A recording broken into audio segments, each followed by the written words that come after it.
a dona, né, a proprietária da casa, ela parou de pagar o mortgage, né, a hipoteca, então o banco tomou a casa. E agora o banco quer vender a casa vazia, porque pra eles não é interessante vender a casa com os inquilinos dentro. E aí eles mandaram a notice pra gente sair. Vamos! Pra falar de assunto sério hoje. Hoje é assunto bem importante, na verdade. Não é legal, não. É climão. É, assunto quente. Quente, do Pauta momento. quente. Pauta quente. A gente vai falar hoje sobre o assunto que vem assombrando os intercambistas, tanto os que já estão aqui, quanto principalmente os que talvez não vieram ainda, nem sei. Acho que tá assombrando todo mundo igual nesse momento, que é a crise... As pessoas. Vem assombrando as pessoas que moram ou querem morar na Irlanda, que é a crise de acomodação que tá rolando aqui nesse país. Minhas lindezas. Que não tá fácil, não. Eu, inclusive, estou vivendo na pele essa emoção, viu? Falo pra vocês. Vou te falar, não só você, um monte de gente que eu conheço aí, várias pessoas que chegaram, pessoas que conhecem do mercado, já moravam aqui há muito tempo, estão sofrendo aí com isso, famílias aí, galera, tá difícil. Irlandeses, né? Não só estrangeiros, todo mundo. Todo mundo, é. Não, é geral, galera. É geral o negócio. Pois é, vamos dar um pouco de contexto pra eles, Rubinho, contar um pouquinho o que tá acontecendo. Você dá uma introduzida pra gente aqui no que está rolando. Esse negócio é de ontem, começou por causa da pandemia, como é que é? Tem muitos fatores. Não é uma situação atual, é uma situação muito antiga. Eu poderia dizer que em 2018 nós já fizemos matéria sobre isso, mas eu tô falando de mais antigo mesmo, da raiz da coisa, a raiz da cultura irlandesa mesmo, e a gente tem prova disso, inclusive. A gente já fala sobre isso. Mas é que esses brasileiros e outros estrangeiros tem sido muito difícil conseguir acomodação aqui na Irlanda.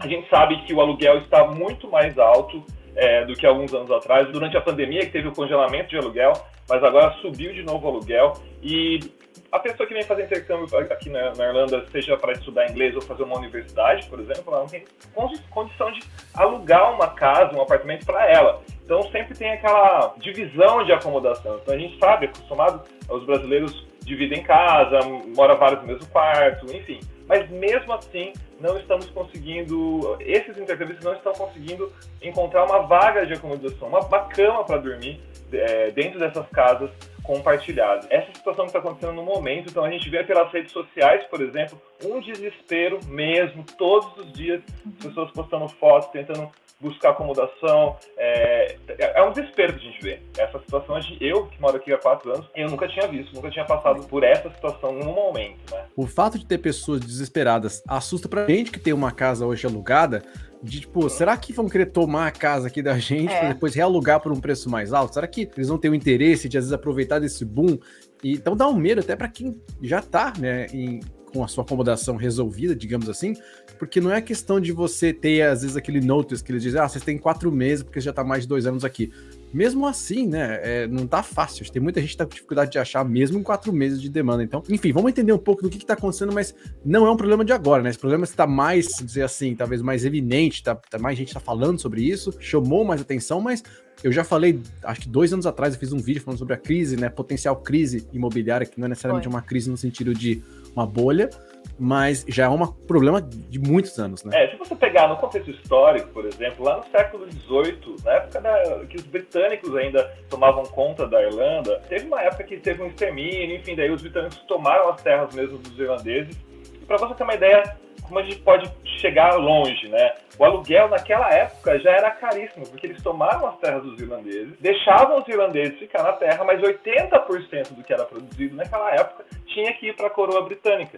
E os irlandeses ficavam com 20% e eles resolviam plantar batata com esses 20%, que era a única forma de você não passar fome, porque batata dava mais sustância na alimentação. Para você ver como é antigo, já se falava de preço de aluguel caro naquela época, no século XVIII. Tanto que depois teve a crise da fome, né? A fome, que é a grande fome da Irlanda, que foi por conta das batatas, né? O fungo que pegou as batatas, então nem para eles tinham mais como se alimentar. Mas só para dar um contexto assim, que o negócio é muito antigo. Mas a gente encontrou, por exemplo, nas minhas pesquisas para fazer essa matéria, um protesto em 1969, ou seja, mais de 50 69, anos atrás. É isso mesmo? 69, Nossa. mais de 50 anos atrás, tinha estudantes e irlandeses nas ruas, na ponte da O'Connell, fazendo um protesto de moradia, por falta de moradia, não ter acomodação, e também pelo aumento do aluguel. Quer dizer, a gente está em 2022. Em 69, não, já tinha intercambista ali, já sabe que tinha brasileiro? Olha, cara lá, esse sim seria o pioneiro, hein? Eu queria muito saber se rolou um intercâmbio aí. Que veio em 69 reclamar da casa. Umzinho eu acho que tinha, sempre tem brasileiro. Olha, certeza que tinha. Existia um comitê na época para poder lidar com essa situação de acomodação em 1969. A gente tem esse contexto histórico, a gente entende que não é de agora. Essa questão não só de você ter vários picos, né, digamos assim, de falta de casa ou de valores muito altos. A gente chegou a ter, inclusive, né, uma bolha imobiliária literal que aconteceu. A gente teve uma crise na Irlanda há muitos anos atrás, quando eu cheguei aqui, inclusive, quando a gente estava pegando essa fase, em 2008, para quase 2009. Aí depois, em 2015, teve uma segunda crise, mas a Irlanda se recuperou, estava indo muito bem, taxa de desemprego baixa, pessoas com poder aquisitivo, taxa de inadimplência dos mortgages, né, dos empréstimos de banco para hipoteca, muito, muito baixos. Então começou a se gerar demanda e um incentivo fiscal para empresas de fora, né? Muita coisa acontecendo ao mesmo tempo. Enfim, próprios estudantes, né? Muito estudante vindo para cá, sendo um potencial gigante para a economia. O governo viu como isso, né? Pô, galinha dos ovos de ouro. Vai vir gente aqui gastar dinheiro, né? Pô, vamos fazer acontecer. Então começou a se recriar a Irlanda, né? Crescer muito. Claro, veio pandemia. A pandemia mudou e afetou muita gente, mas como é que tá a situação hoje, né? Como é que estamos aqui em 2022, começando o ano, e eu quero entender como é que tá a situação hoje para quem veio de, né, pós-pandemia, tá se recuperando, o país reabrindo as portas. Como é que ficou a situação de aluguel, casas? Eu acho que tem dois pontos importantes que a gente tem que citar, que é o primeiro, o aluguel. Na época da pandemia, quem estava por aqui soube, teve um congelamento de aluguel, não podia subir o aluguel, durante um tempo ficou assim. Mas no ano passado já podia de novo subir o aluguel, e as pessoas subiram, e foi 8,3% na média do aluguel no país. É bastante coisa. É muito dinheiro. Você não vê um salário de ninguém subindo 8%. Nunca. Então, subiu muito em relação à inflação e muito em relação ao salário, né? E eu acho que isso aí também liga um pouco com o que você disse, Edu, que é esse medo da gente que mora aqui há um tempo. O landlord pode falar, nossa, mas porque nós morando numa casa, o aumento é de 2% ao ano. Eles não podem aumentar mais do que isso. Sim. Então dá esse medo de você ser expulso, sei lá, ele pede notice, fala pra você, tem um mês pra sair, pra ele relocar num preço maior. Isso é o meu medo, morando aqui na Irlanda hoje, é esse. Tenho uma casa, tenho um lugar pra ficar, mas pode acontecer isso a qualquer momento, a gente nunca sabe, né? E pra falar disso, né, o Du comentou, né, sobre taxa de inadimplência e tudo mais, e realmente a gente não tem ideia do que pode acontecer, porque na casa que eu moro, por exemplo, que a gente mora há 2 anos, e a gente adora a casa, a dona, né, a proprietária da casa, ela parou de pagar o mortgage, né, a hipoteca, então o banco tomou a casa, e agora o banco quer vender a casa vazia, porque pra eles não é interessante vender a casa com os inquilinos dentro. E aí eles mandaram a notice pra gente sair. Então, sim, legal, né? Protegidos por lei, porque a gente tá aqui há 2 anos, então a gente tem ali os nossos 4 meses aí de notice. Mas mesmo assim, não é fácil achar uma casa hoje em dia em 4 meses aqui na Irlanda, sabe? A situação tá desse jeito. Então, realmente, quando acontece uma coisa dessa, a gente já entra no modo, e agora, né? O que eu vou fazer? Pra você ter uma ideia, o ranking, esses dias a gente publicou uma matéria sobre o Numbeo, que é um site que faz um ranking, né, de custo de vida nos países. A Irlanda aparece na 16ª posição mundial de lugar mais caro para se viver. Mas se você isolar só o aluguel, ela é a 11ª do mundo. Como não assim? É da Europa, é do mundo. Então tá caro mesmo.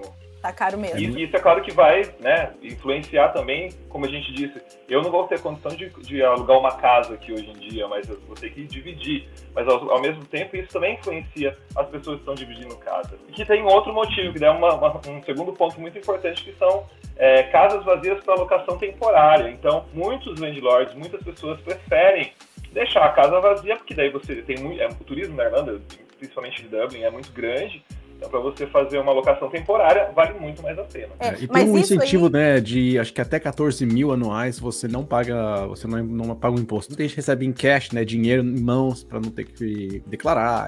Mas isso aí foi uma questão bem grande, na verdade, porque eu lembro que quando eu trabalhava lá no Airbnb, isso começou a realmente virar um problema, né? E na época eu nem trabalhava assim com o mercado da Irlanda, né? Eu trabalhava com a América Latina, mas houve muito essa movimentação mesmo, porque eles queriam o governo quis colocar esse limite, né, de quantos dias por ano as pessoas podiam alugar curta temporada, justamente porque estava faltando acomodação de longa duração, para as pessoas que precisavam. Então, acho que foi em 2019, se eu não me engano, que começou a ter algumas leis. Virou uma lei mas a gente não sabe até quanto essa lei está sendo cumprida e quanto está sendo fiscalizada. Porque se você for colocar na balança, a gente tem aqui um dado interessante, que é 183 mil casas vazias na Irlanda. Vazias é que não estão sendo... Ninguém mora, mas pode estar sendo alocada temporariamente, nunca se sabe. E, ao mesmo tempo, o número de casas para alugar no ano passado, em dezembro, era de 1.400 disponíveis na Irlanda inteira.